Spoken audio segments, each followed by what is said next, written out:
and I never expected a simple birthday gift to uncover the darkest secret hidden inside my own family. My daughter-in-law, Clarissa, had always been polite, too polite, almost sugary sweet. The kind of sweetness that feels like perfume sprayed over something rotten.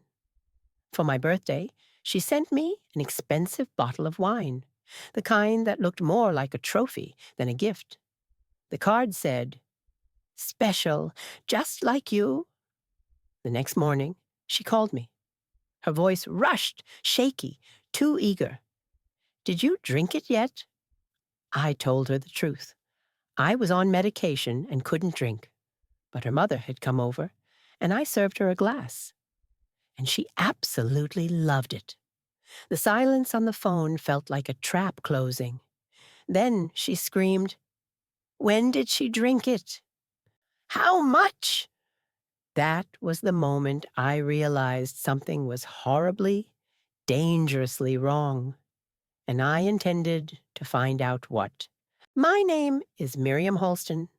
I'm 64 years old, and on the morning of my birthday, I opened my front door expecting nothing more than a polite greeting from the delivery man. Instead, he stood there holding a glossy, ribbon-wrapped box that looked far too extravagant for someone like me. The tag dangling from it read my name in elegant handwriting, Clarissa's handwriting. For a moment, I actually smiled, thinking maybe she was finally trying to build a genuine bond with me. But as I carried the box inside, a strange heaviness settled in my stomach, a quiet whisper telling me this gift wasn't just a gesture. When I lifted the lid and saw the bottle of expensive wine shimmering like a jewel, I felt an uncomfortable chill. Something about it didn't feel like love. It felt like a warning wrapped in glitter. When I lifted the bottle from the box, a small cream-colored card slipped out and fluttered onto my lap. The message was written in Clarissa's graceful, practiced handwriting. "Special, just like you." On the surface, it looked sweet, thoughtful even, but something about it felt oddly rehearsed, like she had copied it from a greeting card instead of writing it for me. I read it again, slower this time, and noticed the faint indentation of something scribbled out beneath the words, as if she'd rewritten the message in a hurry. A nervous energy crawled up my spine. Clarissa had never been this affectionate. Her gestures were usually stiff, overly polite, the kind of politeness that conceals distance. So why this sudden warmth? And why did it feel like a performance meant for someone else, someone watching her closely? The very next morning, before I had even finished my tea, my phone rang. Clarissa's number flashed across the screen, and I instantly felt that same uneasiness return. Her voice came through too quickly, too brightly, as if she'd been holding her breath, waiting for me to pick up. "So, did you drink the wine yet?" she asked, trying and failing to sound casual. I told her gently that due to my medication, I couldn't drink alcohol, but I appreciated the gesture. The moment I mentioned the wine hadn't been touched, her tone shifted, sharper, more alert. "Are you sure? Not even a sip?" she pressed. Her insistence scraped at my nerves. Why did she sound more anxious than disappointed? What reaction was she hoping for? The call left me rattled, my instincts screaming that something was deeply off. When I told her I hadn't opened the bottle, the silence on the other end stretched long enough for me to check if the call had dropped. Then suddenly, Clarissa inhaled sharply, the sound trembling like panic leaking through the phone. "Miriam, please tell me no one else drank it." Her voice cracked, fragile, desperate. The question punched the air out of me. Why would she even ask that unless there was something wrong with the wine? My heartbeat quickened as dread curled inside my chest. Slowly, I admitted that her mother had stopped by the previous afternoon, and I had poured her a glass. The moment the words left my mouth, Clarissa let out a strangled gasp. "What? When? How much did she drink?" she screamed. That fear, raw and primal, didn't sound like concern. It sounded like exposure. I replayed the moment her mother, Evelyn, sat on my couch just yesterday, smiling warmly as she sipped the wine. She'd chatted about her garden, her roses, how proud she was of her family. She didn't rush, didn't hesitate. She seemed perfectly fine. But now, hearing Clarissa's trembling voice, I felt a cold fist squeeze my heart. Should Evelyn not have drunk it?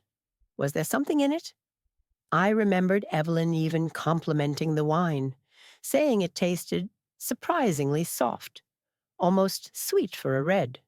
At that time, I hadn't thought anything of it, but now the memory twisted sharply. Why would a simple glass of wine provoke Clarissa into such a terrified outburst? And why did the image of Evelyn's content smile suddenly feel like the calm before a storm? Clarissa abruptly hung up the call, leaving me frozen with the echo of her panic. My hands shook slightly as I set the phone down. I stared at the wine bottle on my counter, its deep red contents glowing under the kitchen light, like something sinister pretending to be beautiful. That was the moment the first undeniable red flag hit me. Clarissa wasn't worried about me drinking it. She was worried about someone else drinking it, someone specific. Her mother. I tried to steady my breathing, but thoughts collided in my mind. Why would Clarissa send me a bottle she clearly didn't want her mother to taste? What was she afraid Evelyn would discover? Whatever the reason, this was no innocent birthday gift. It felt more like a hidden message, and now I needed to understand it. I spent the rest of the day pacing the house, replaying Clarissa's reaction over and over. The more I thought about it, the clearer it became. Her panic wasn't random. It was targeted, purposeful. I tried calling Evelyn to check on her, but the call went straight to voicemail, and each unanswered ring tightened the knot in my stomach. A fear I couldn't name began clawing at my thoughts. What if something was happening behind closed doors, something Evelyn didn't know, or worse, something she couldn't speak about? I returned to the wine bottle, studying the label, the seal, and its weight. What exactly had Clarissa expected me to drink? And why did it feel like I had just stepped into a secret I wasn't supposed to discover? Doubt had turned into suspicion, and suspicion into fear. Clarissa didn't call for the rest of the day. No texts, no casual check-ins, nothing. The silence felt heavier than her earlier scream. I kept replaying her reaction, wondering why a simple glass of wine could trigger such panic.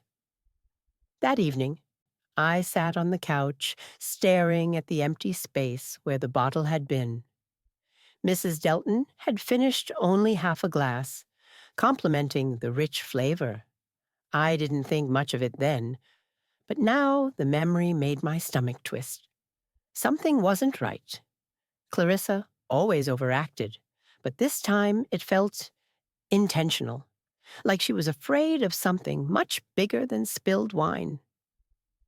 The next morning, she finally called back, her voice shaky and oddly formal, as if rehearsed. She asked, again, too calmly, exactly how much her mother drank. When I repeated the same answer, she exhaled like someone who had lost a bet. Then she started rambling about storage temperatures, alcohol percentages, shipping delays. Things no normal person brings up over a birthday gift. I tried asking if everything was all right, but she dodged every question. At one point, I even heard something slam in the background, followed by her whispering, "This is bad, so bad." Before I could press further, she hung up abruptly. My heart pounded. What on earth was she hiding? Later that afternoon, Mrs. Delton unexpectedly stopped by again, this time looking pale and exhausted. She admitted she hadn't been feeling well since drinking the wine. Headaches, dizziness, unusual fatigue. My concern surged immediately. I insisted on taking her to the doctor, and though she resisted, she eventually agreed. During the appointment, the doctor asked routine questions, but Clarissa's mother kept glancing at me nervously, as if something was on the tip of her tongue. When the doctor mentioned the possibility of contamination from homemade or improperly sealed alcohol, her face dropped. I felt a cold chill run through me. Why did that comment rattle her so much? And why hadn't Clarissa mentioned anything about where that wine came from? After the appointment, I drove Mrs. Delton home. She clutched her handbag tightly, whispering that she hoped it was just a bad batch. But her tone said otherwise. When I returned home, I stared at the birthday card Clarissa had attached to the gift. Special, just like you. That phrasing now felt wrong, rehearsed, too deliberate. I picked up my phone and searched for the brand printed on the bottle. At first, nothing unusual appeared, until I noticed a small detail. That brand didn't sell individually wrapped, customized bottles. All their products came in sets. So where did mine come from? My pulse quickened. Clarissa's shaky behavior suddenly made frightening sense. She didn't want that bottle opened. That night, I received a trembling voice note from Mrs. Delton. She admitted Clarissa had picked the bottle from a private seller, someone she didn't trust. She begged me not to panic, but confessed that Clarissa had been involved in some questionable online deals lately. Expensive gifts at unusually low prices, no receipts, no tracking numbers. She tries to impress people, her mother said softly, even if it means taking risks. My stomach knotted. This wasn't about generosity anymore. It was about recklessness, desperation, and secrets. And now her mother might be paying the price for it. I froze, replaying her words. What had Clarissa gotten herself into? And why send me something so uncertain? Determined to get answers, I visited a nearby specialty wine shop. I showed the owner a photo of the bottle and asked if it looked legitimate. His eyes narrowed instantly. "This label is wrong," he murmured. "Font spacing is off. Seal looks counterfeit." My heart dropped. He explained how dangerous fake alcohol could be, ranging from diluted spirits to toxic chemicals used to mimic flavor. I felt a wave of panic for Mrs. Delton. The owner advised contacting authorities and not consuming anything from unknown sources. On the drive home, my mind spun. Clarissa hadn't simply bought a cheap gift. She had brought something potentially harmful into our home. And now her silence looked a lot like guilt. That evening, the doctor called with preliminary lab results from Mrs. Delton's tests. His tone was grave. Traces of methanol, tiny but present, had been detected in her system. My breath caught. Methanol wasn't found in commercial wines. It was common in counterfeits. Suddenly, Clarissa's panic, her silence, her erratic behavior all snapped into focus like shattered glass coming together. She hadn't been shocked because I served the wine. She was terrified of being found out, and terrified of what her mother might suffer because of her mistake. A storm of anger, fear, and betrayal twisted inside me. This wasn't just a bad gift. This was a disaster waiting to unravel. The next morning, I asked Clarissa to come over. She arrived tense, eyes darting around like she expected an ambush. I kept my tone steady but firm as I explained the doctor's findings and the wine shop owner's comments about the counterfeit bottle. Her face drained of color instantly. "Where did you get the wine, Clarissa?" I asked. She opened her mouth, then shut it again, trembling. For a moment I saw genuine fear. Fear of consequences, not guilt. I pushed further, telling her her mother wasn't well. That broke her. She collapsed onto the couch, whispering, "This wasn't supposed to happen. I didn't think she'd drink it." My heart pounded. What had she been hiding all along? Clarissa suddenly burst into uncontrollable sobs, her breathing sharp and uneven. She kept repeating, "I messed up. I messed up so badly," but never gave specifics. I sat across from her, waiting for her to compose herself, but she only spiraled further. She admitted she'd been buying luxury gifts from a private telegram seller who claimed to have warehouse surplus. She wanted to impress everyone, me, her husband, even her mother, but hadn't checked anything properly. When I mentioned methanol again, she almost screamed, clutching her hair. "Please don't tell her. Please don't tell anyone I caused this," she begged. Her panic wasn't just guilt. It was fear of ruining her image. Her breakdown felt like a confession of deeper irresponsibility. Before I could respond, my phone rang. It was a neighbor calling from Mrs. Delton's building. She had collapsed in the hallway outside her apartment. My blood ran cold. Clarissa turned white as I repeated the news aloud. Within minutes, we rushed there, finding paramedics already lifting her onto a stretcher. Clarissa froze, sobbing, while her mother lay barely conscious, murmuring incoherently. The sight pierced through every layer of shock. This wasn't theoretical danger anymore. It was happening. Clarissa grabbed my arm, shaking. "I didn't mean it. I swear I didn't mean it." I pulled away gently but firmly. Intent didn't undo consequences, not when a life was at stake. We followed the ambulance, dread filling the air. At the hospital, everything moved fast. Machines beeping, nurses rushing, questions coming from every direction.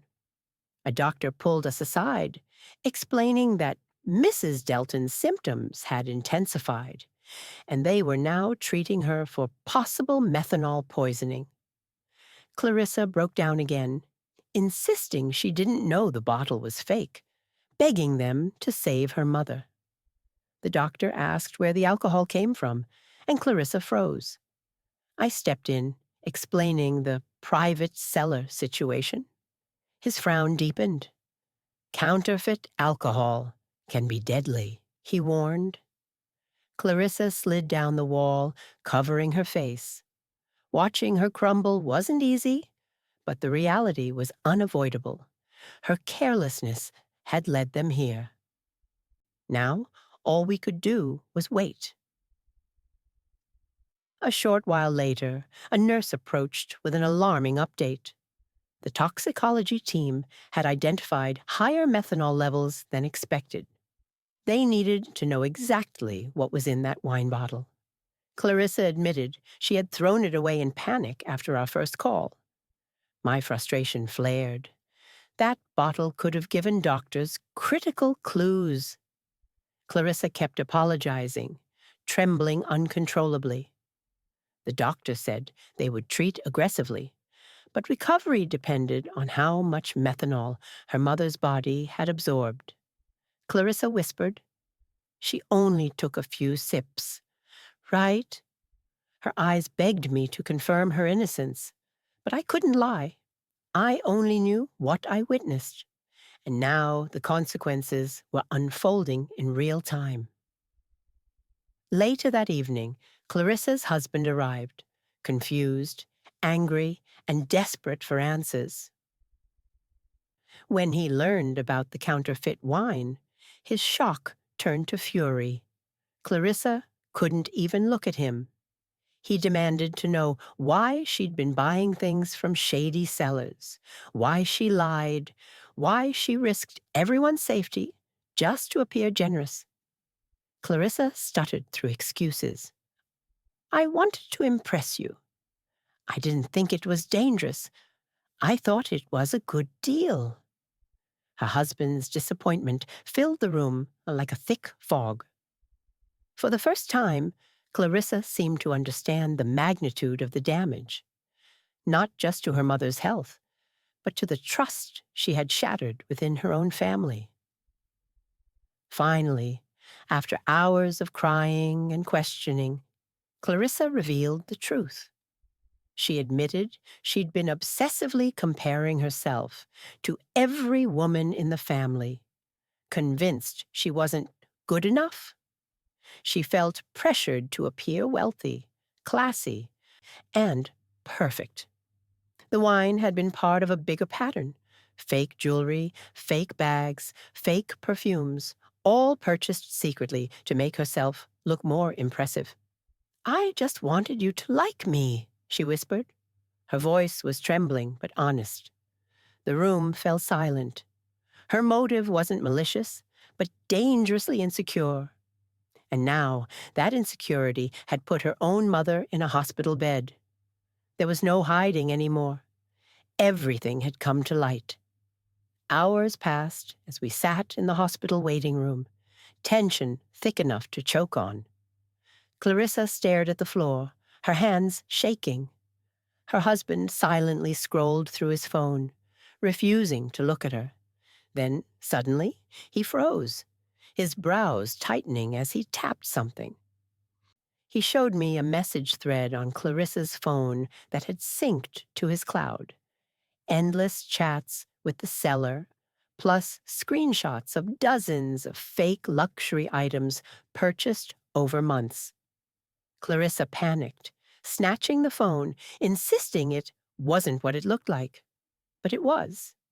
It was proof she'd been hiding her habits far longer than she ever admitted. The web of lies was wider, darker, and more deliberate than any of us imagined. Cornered by undeniable evidence, Clarissa finally stopped pretending. She stared at the floor for a long moment before whispering, "This isn't new." With trembling hands, she admitted she'd struggled for years with comparison, always wanting to look richer, smarter, more sophisticated. Before meeting Marcus, she'd maxed out credit cards, buying fake luxury goods to fit into social circles she couldn't afford. When she married into our family, her insecurity grew. She feared being judged, feared being seen as ordinary. The telegram seller had become an easy escape, cheap, impressive-looking items that wouldn't expose her financially. But her past had caught up. The compulsive lying, the shortcuts, the desperation for approval.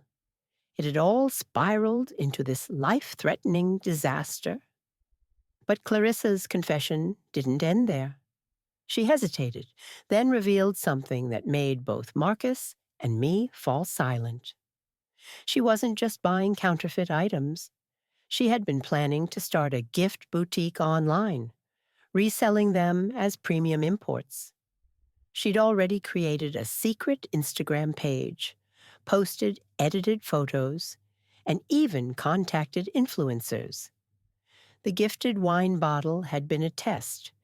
If I praised it publicly, she planned to use the moment as marketing for her fake business launch. My stomach twisted. She hadn't just wanted admiration. She wanted validation to legitimize her scheme. The bottle, the card, the timing, everything had been calculated. Her mother's collapse was never part of her plan, but the deception behind the gift was frighteningly premeditated. When Marcus heard about the boutique, he exploded. He'd spent years building a reputation for integrity, and now his wife's secret scams risked dragging them both into legal trouble. He accused her of using his family to create an image she hadn't earned. Clarissa sobbed uncontrollably, begging him to understand she wasn't trying to hurt anyone. But the damage was already done. Marcus stormed out of the room, leaving me alone with her. The silence felt heavy, suffocating. Clarissa clutched her chest, whispering that she feared losing her marriage more than anything. For the first time, I saw a woman unraveling, not just from guilt, but from the realization that her whole identity had been built on fragile illusions. An hour later, Marcus returned with something wrapped in a grocery bag, the trash he dug out from their bin at home.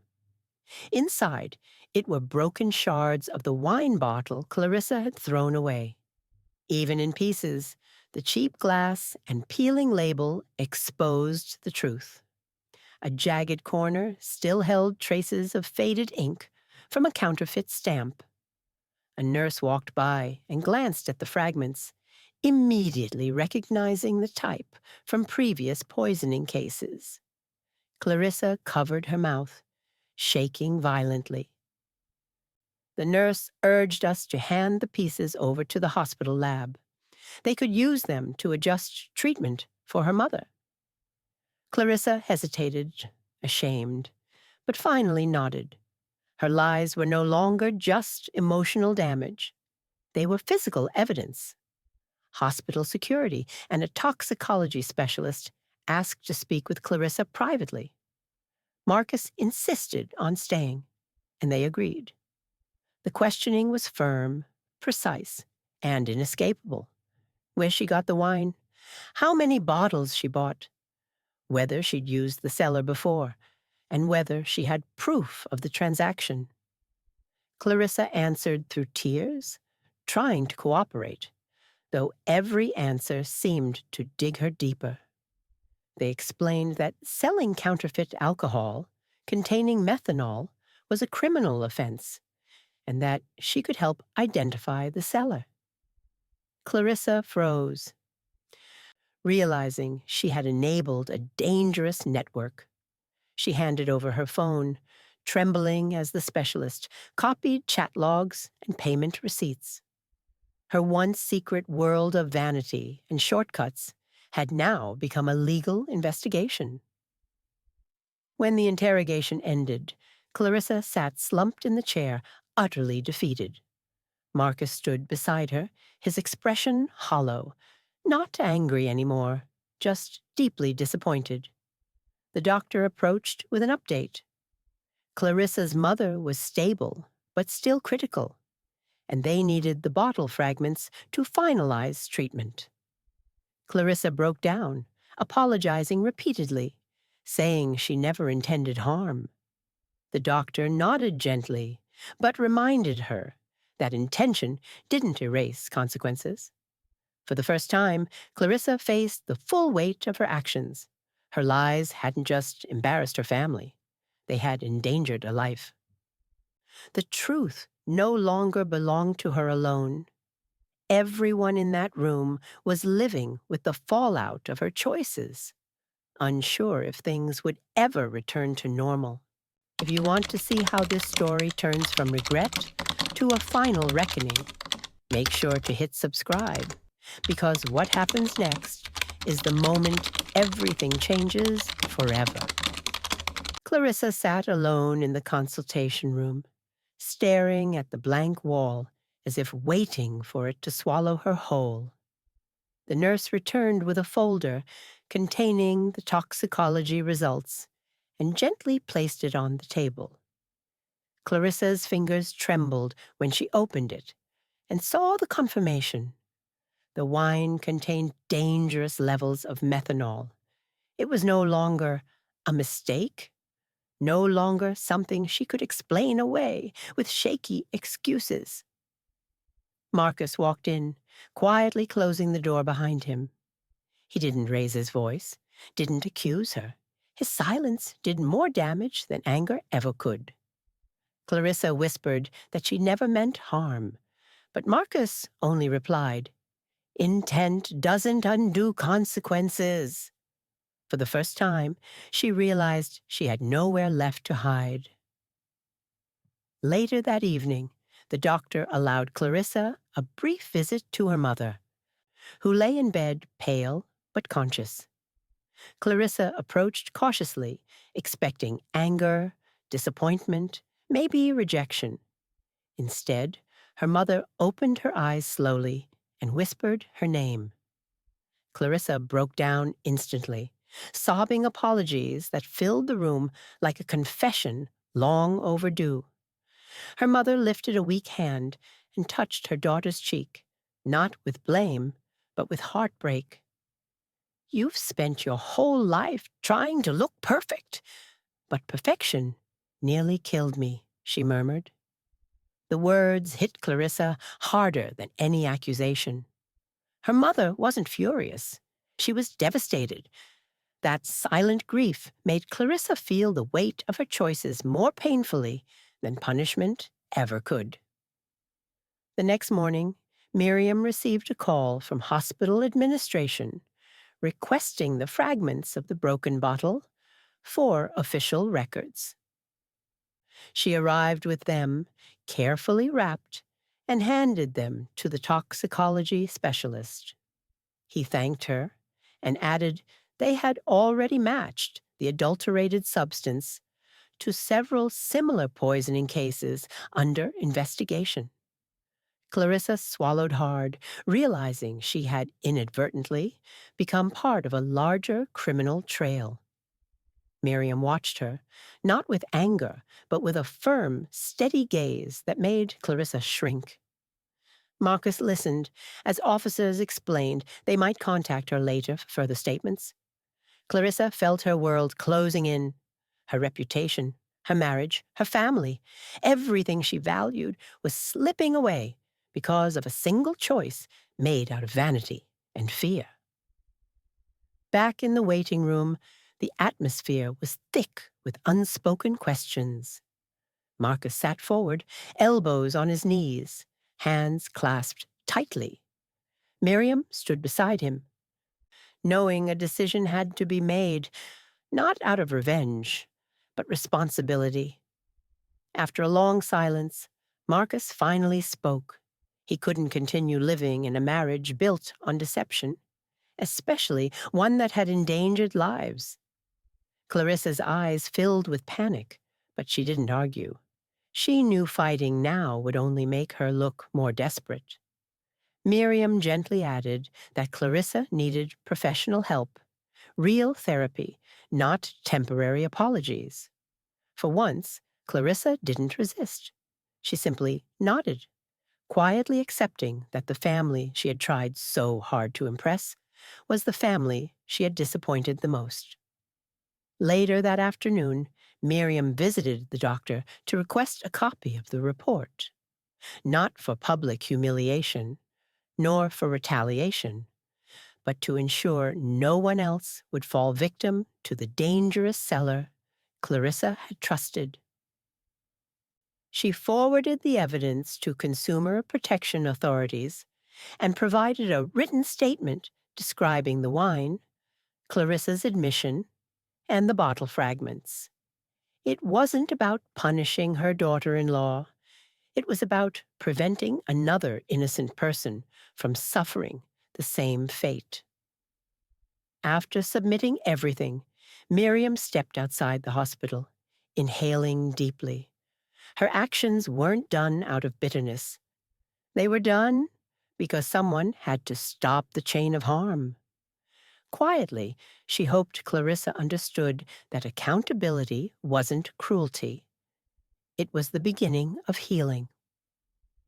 2 days later, the authorities contacted Clarissa. They informed her that while she wasn't being charged, since she hadn't knowingly intended harm, she would need to cooperate as a witness in their investigation into counterfeit alcohol trafficking. Clarissa felt both relief and crushing shame. Her harmless shortcut had turned into a legal case far bigger than she could handle alone. Marcus agreed to accompany her, but made it clear their relationship needed space and honesty if it were ever to survive. For the first time, Clarissa didn't argue, manipulate, or perform. She simply accepted reality. Her marriage, her image, her confidence, all of it had fractured. But maybe this time, rebuilding wouldn't rely on lies. When Clarissa's mother was finally stabilized and expected to recover, the house felt lighter, calmer. Marcus stayed with his mother, Miriam, for a few days to regain emotional balance. The once tense home filled again with simple conversations, warm meals, and quiet reflection. Miriam noticed the change: less chaos, fewer secrets, more honesty. Clarissa sent a long message apologizing once again, promising to attend therapy and take responsibility without excuses. Miriam read it slowly, feeling a mix of sadness and hope. The storm had shaken every corner of their lives, but it had also cleared space for truth. And truth, finally, brought peace. The house no longer held hidden dangers or forced pretenses, only the chance to start anew with clearer boundaries and a safer path forward.